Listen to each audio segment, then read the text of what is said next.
ನಮಸ್ಕಾರ ಸ್ನೇಹಿತರೆ, ನಾವು ಈ ಒಂದು ವಿಡಿಯೋದಲ್ಲಿ GPSTR 2026 ನೇಮಕಾತಿಗೆ ಸಂಬಂಧಪಟ್ಟ ಹಾಗೆ ಅಂದರೆ ನೇಮಕಾತಿ ವಿಚಾರ ಅಲ್ಲ, ಇಲ್ಲಿ ಏನು ಅಂದರೆ ನೀವು ಈ ಒಂದು GPT ಹುದ್ದೆಯನ್ನು ಪಡೆದುಕೊಂಡ್ರಿ ಅಂತಂದರೆ ನಿಮ್ಮ ಮೊದಲ ತಿಂಗಳ ವೇತನ ಎಷ್ಟಿರುತ್ತೆ, ಜೊತೆಗೆ ಪ್ರತಿ ವರ್ಷ ನಿಮ್ಮ ಪೇಮೆಂಟ್ ಎಷ್ಟು ಹೆಚ್ಚಾಗ್ತಾ ಹೋಗುತ್ತೆ ಅನ್ನೋದ್ರ ಬಗ್ಗೆ ನಿಮಗೆ ತಿಳಿಸ್ಕೊಡ್ತೀನಿ. ಯಾಕಂದರೆ ಸ್ಯಾಲ್ರಿ ಬಗ್ಗೆ ಎಲ್ಲರಿಗೂ ಕುತೂಹಲ ಇದ್ದೇ ಇರುತ್ತೆ. ಸೊ ಆ ಕಾರಣದಿಂದಾಗಿ ನಿಮಗೆ ಈ ಒಂದು ವಿಡಿಯೋದಲ್ಲಿ GPSTR ವೇತನದ ಬಗ್ಗೆ ತಿಳಿಸ್ಕೊಡ್ತೀನಿ. ಕಂಪ್ಲೀಟ್ ಆದಂಥ ಮಾಹಿತಿಯನ್ನು ನಾವು ಡಿಸ್ಕಸ್ ಮಾಡ್ತಾ ಹೋಗೋಣ. ಅದಕ್ಕೂ ಮುಂಚೆ ನೀವೇನಾದರೂ ನಮ್ಮ ಯೂಟ್ಯೂಬ್ ಚಾನಲನ್ನು ಸಬ್ಸ್ಕ್ರೈಬ್ ಮಾಡ್ಕೊಂಡಿಲ್ಲ ಅಂದರೆ ದಯವಿಟ್ಟು ಸಬ್ಸ್ಕ್ರೈಬ್ ಮಾಡ್ಕೊಳ್ಳಿ. ಸ್ನೇಹಿತರೆ ನೋಡಿ, ಈ ಪದವೀಧರ ಪ್ರಾಥಮಿಕ ಶಾಲಾ ಶಿಕ್ಷಕರ ಹುದ್ದೆಗೆ ಬೇಸಿಕ್ ಇರತಕ್ಕಂಥದ್ದು 44,425 ಅಂದರೆ 44,425 ಸದ್ಯದ ಅಂದರೆ 7ನೇ ವೇತನದ ಆಯೋಗದ ಪ್ರಕಾರ ಇರತಕ್ಕಂಥ ಒಂದು ಬೇಸಿಕ್. ಈ ಒಂದು ಬೇಸಿಕ್ಗೆ ಈ ಕ್ಷಣಕ್ಕೆ ನೀವು ಜಾಬ್ ಮಾಡಿಕೊಂಡ್ರಿ ಅಂದರೆ ಇವತ್ತು 14.25% DA ಇದೆ, ಜೊತೆಗೆ 7.5% HR ಇದೆ. ಇದು DA ಎಷ್ಟಾಗುತ್ತೆ ಅಂದರೆ 6,330 ಆಗುತ್ತೆ. ಹಾಗೆಯೇ HR ಎಷ್ಟಾಗುತ್ತೆ ಅಂದರೆ 3,331 ಆಗುತ್ತೆ. ಅಂದರೆ ನೋಡಿ, ಬೇಸಿಕ್ 44,425, DA 6,330, HR ಇರ್ತಕ್ಕಂಥದ್ದು 3,331 ಇಷ್ಟು ಆಗ್ತಕ್ಕಂಥದ್ದು. ಹಾಗಾದರೆ ಒಟ್ಟು ನಿಮ್ಮ ಗ್ರಾಸ್ ಸ್ಯಾಲ್ರಿ, ಮೊದಲ ತಿಂಗಳದ ಗ್ರಾಸ್ ಸ್ಯಾಲ್ರಿ ಎಷ್ಟಾಗುತ್ತೆ ಅಂದರೆ 54,086 ರೂಪಾಯಿ ನಿಮ್ಮ ಮೊದಲ ವೇತನ ಆಗುತ್ತೆ. ಹಾಗಾದರೆ ಇದಿಷ್ಟು ನಿಮ್ಮ ಅಕೌಂಟಿಗೆ ಬರುತ್ತಾ ಅಂದರೆ ಖಂಡಿತವಾಗಲೂ ಇಲ್ಲ. ಇದರಲ್ಲಿ KJID NPSಗಳು ಕಟ್ ಆಗ್ತವೆ. ಕನಿಷ್ಠ ಒಂದು 5,000 KJID, ಒಂದು 5,000 NPS ಕಟ್ ಆದ್ರೂ ಕೂಡ ಒಂದು 10,000 ಇಲ್ಲಿ ಡಿಡಕ್ಷನ್ ಆಗುತ್ತೆ. 10,000 ಹೋಯಿತು ಅಂದರೆ ನಿಮಗೆ 44,086 ರೂಪಾಯಿ ನಿಮ್ಮ ಅಕೌಂಟಿಗೆ ಬರ್ತಕ್ಕಂಥದ್ದು. ಅಂದರೆ NPS ಇರೋದು ಎಷ್ಟು ಅಂದರೆ ನಿಮ್ಮ ಗ್ರಾಸ್ ಸ್ಯಾಲ್ರಿ 10% ಇದೆ. ಆ ಕಾರಣದಿಂದ ಇನ್ನೂ ಸ್ವಲ್ಪ ಒಂದು 300-400 ರೂಪಾಯಿ ಹೆಚ್ಚಾಗುತ್ತೆ. 5,000 ನಾನು ರೌಂಡ್ ಮಾಡಿ ಇಟ್ಕೊಂಡಿರೋಂಥದ್ದು. ಅಂದರೆ ಇಲ್ಲಿ ನಿಮ್ಮ ವೇತನ ಎಷ್ಟು ಹೆಚ್ಚಾಗ್ತಾ ಹೋಗುತ್ತೆ ಅದರ 10% NPSಗೆ ಹೋಗುತ್ತೆ. ಅದು ನಿಮಗೆ ಕ್ಲಾರಿಟಿ ಇರಲಿ. KJID ಅಂದರೆ ನೀವು ಎಷ್ಟು ಮೂಡಿಸ್ತಿರಲ್ಲ ಅದ್ರ ಮೇಲೆ ಡಿಪೆಂಡ್ ಆಗುತ್ತೆ. ಅಂದರೆ ನೀವು ಎಷ್ಟು ಕಟ್ ಮಾಡಿಸ್ತೀರ ಅದಷ್ಟು ಮಾತ್ರ ಇರುತ್ತೆ. ಬಟ್ ಮಿನಿಮಮ್ಮು ಕಟ್ ಮಾಡಿಸಲೇಬೇಕಾಗುತ್ತೆ ಅಷ್ಟು ಅಮೌಂಟನ್ನು. ಸೊ ಇಲ್ಲಿ KJID NPSನ್ನು ಬಿಟ್ಟು ಉಳಿದದ್ದು ನಿಮ್ಮ ಒಂದು ಅಕೌಂಟಿಗೆ ಬರ್ತಕ್ಕಂಥ ಅಮೌಂಟ್ ಆಗುತ್ತೆ. ನೆಕ್ಸ್ಟು 1ನೇ ತಿಂಗಳದ್ದಾಯಿತು. ಈಗ ಏನಾಗುತ್ತೆ ಅಂದರೆ ವರ್ಷಕ್ಕೆ 2 ಬಾರಿ DA ಹೆಚ್ಚಾಗುತ್ತೆ. ನೋಡಿ, ನೆನ್ಪಿಟ್ಕೊಳ್ಳಿ, ವರ್ಷಕ್ಕೆ 2 ಬಾರಿ DA ಹೆಚ್ಚಾಗುತ್ತೆ ಹಾಗೂ ವರ್ಷಕ್ಕೆ 1 ಬಾರಿ ಇನ್ಕ್ರಿಮೆಂಟ್ ಸಿಗುತ್ತೆ. ಸೊ ಇದಿಷ್ಟು ಕೂಡ ಗೊತ್ತಿರಲಿ. DA ಹೆಚ್ಚಾದರೆ ನೋಡಿ 14.25% ಈ ಕ್ಷಣಕ್ಕಿದೆ ಅಂತ ಹೇಳಿದೆ. ಈಗೇನಾದರೂ ರಾಜ್ಯ ಸರ್ಕಾರ ಉದಾಹರಣೆಗೆ ಒಂದು 2% DA ಕೊಡ್ತು ಅಂತಂದರೆ, ಹೆಚ್ಚು ಮಾಡಿತು ಅಂದರೆ ಆಗ ನಿಮ್ಮ ವೇತನ ಎಷ್ಟಾಗುತ್ತೆ ಅಂದರೆ ನಿಮ್ಮ ಒಂದು DA ಎಷ್ಟಾಗುತ್ತೆ ಅಂದರೆ 16.25 ಆಗುತ್ತೆ. ಜೊತೆಗೆ ನೋಡಿ, ಈಗ ಆ DA ಪ್ರಕಾರ ನಾವು ಲೆಕ್ಕ ಮಾಡ್ತಾ ಹೋದ್ವಿ ಅಂತಂತಂದರೆ ಅಂದರೆ ಈಗ ನೋಡಿ 44,425 ಏನು ಬೇಸಿಕ್ ಇದೆ, ಇದಕ್ಕೆ 16.25% ಮಾಡಿದರೆ ಅಂದರೆ ನಿಮ್ಮ ಒಂದು DA 7,211 ಆಗುತ್ತೆ. ಅಂದರೆ ಆಗಲೇ ಎಷ್ಟಿತ್ತು, 6,330 ಇತ್ತು. ಅಂದರೆ 14.25% ಇದ್ದಾಗ 6,300 ಇದ್ದಿದ್ದು 2% ಹೆಚ್ಚಿಗೆ ಮಾಡಿದರೆ 7,211 ರೂಪಾಯಿಗೆ DA ಹೆಚ್ಚಾಯಿತು.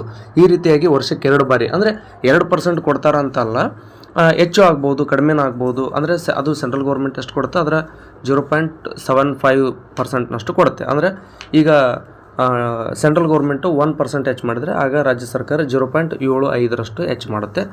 ಸೆಂಟ್ರಲ್ ಗೌರ್ಮೆಂಟ್ 2% ಹೆಚ್ಚು ಮಾಡಿದರೆ 1.5% ರಾಜ್ಯ ಸರ್ಕಾರ DA ಹೆಚ್ಚು ಮಾಡುತ್ತೆ. ಈ ರೀತಿಯಾಗಿ ಸ್ಯಾಲ್ರಿ ಹೈಕ್ ಆಗ್ತಾ ಹೋಗುತ್ತೆ. ವರ್ಷಕ್ಕೆ 1 ಬಾರಿ ಇನ್ಕ್ರಿಮೆಂಟ್ ಅಂತ ಹೇಳಿದೆ. ನೋಡಿ, ನೀವು ಜನವರಿ 1ರಿಂದ ಜುಲೈ ತಿಂಗಳ ನಡುವೆ ಏನಾದರೂ ಜಾಯ್ನ್ ಆಗಿದರೆ ನಿಮಗೆ ಮುಂದಿನ ವರ್ಷದ ಜನವರಿ 1ನೇ ತಾರೀಕಿಗೆ, ಅಂದರೆ 1ನೇ ತಾರೀಕು ಅಂದ್ರೇನು, ಆ ಜನವರಿ ತಿಂಗಳ ಸ್ಯಾಲ್ರಿಗೆ ಎಷ್ಟು ಬರುತ್ತೆ ಅಂದರೆ 1,125 ರೂಪಾಯಿ ನಿಮಗೆ ಆ್ಯಡ್ ಆಗುತ್ತೆ. ಅಂದರೆ ಇದು DA ರೀತಿ ಹೆಚ್ಚಾಗ್ತಕ್ಕಂಥದ್ದಿಲ್ಲ, ಇದು ಬೇಸಿಕ್ಕಿಗೆ ಆ್ಯಡ್ ಆಗುತ್ತೆ. ಆಗ ಏನಾಗುತ್ತೆ, ನಿಮ್ಮ ಬೇಸಿಕ್ಕು 44,425 ಇತ್ತಲ್ವಾ, ಆಗ ನಿಮ್ಮ ಒಂದು ಬೇಸಿಕ್ ಹೆಚ್ಚಾಗುತ್ತೆ. ಎಷ್ಟಾಗುತ್ತೆ, 1,125 ಒಂದು ಇನ್ಕ್ರಿಮೆಂಟ್ ಜಾಸ್ತಿ ಆಯಿತು ಅಂದ್ರೆ ಆಗ ನಿಮ್ಮ ಒಂದು ನೋಡಿ 1,125 ಅದಕ್ಕೆ ಕೂಡಿಸಿದ್ವಿ ಅಂದರೆ ಆಗ 45,550 ಆಗ್ತಕ್ಕಂಥದ್ದು. ಅಂದರೆ ನೋಡಿ ಈಗ ಆಟೋಮೆಟಿಕ್ ಏನಾಗ್ಬಿಡ್ತು ಅಂತಂದರೆ 44,000 ಇದ್ದಂಥ ನಿಮ್ಮ ಬೇಸಿಕ್ಕು 45,550ಕ್ಕೆ ಹೋಗಿಬಿಡ್ತು. ಈ ರೀತಿಯಾಗಿ ಹೆಚ್ಚಾಗುತ್ತೆ.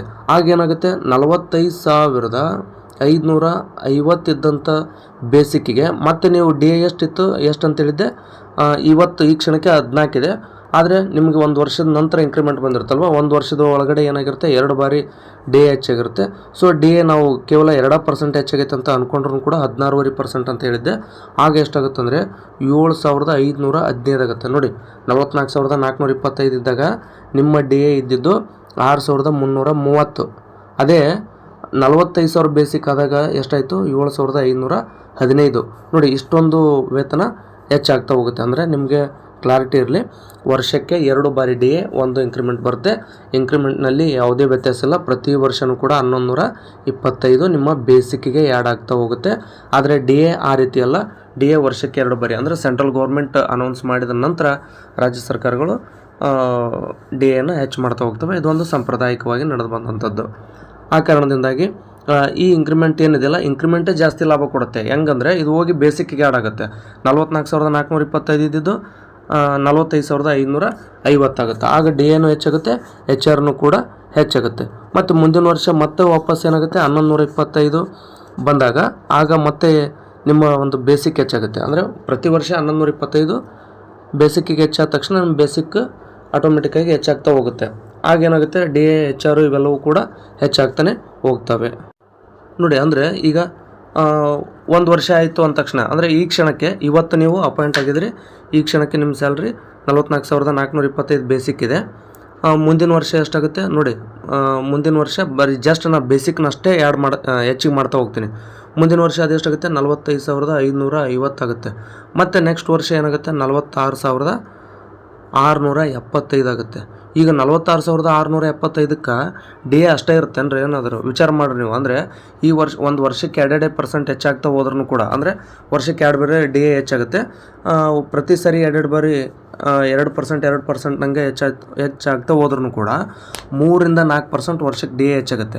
ಒಂದು ವರ್ಷಕ್ಕೆ 3% ಹಿಡೀರಿ ನೀವು, 1.5% ಹಿಡ್ಕೊಂಡ್ರೂ ಕೂಡ 1 ವರ್ಷಕ್ಕೆ 3%, ಅಂದರೆ 2 ವರ್ಷಕ್ಕೆ 6% ಹೆಚ್ಚಾಗುತ್ತೆ. ಅಂದರೆ ಈ ಕ್ಷಣಕ್ಕೆ 14.25 ಇದ್ದಂಥದ್ದು ಒಂದು 4-5% ಡಿ ಎ ಹೆಚ್ಚಾದರೆ ಅದು 19.25%ಗೆ ಹೋಗುತ್ತೆ.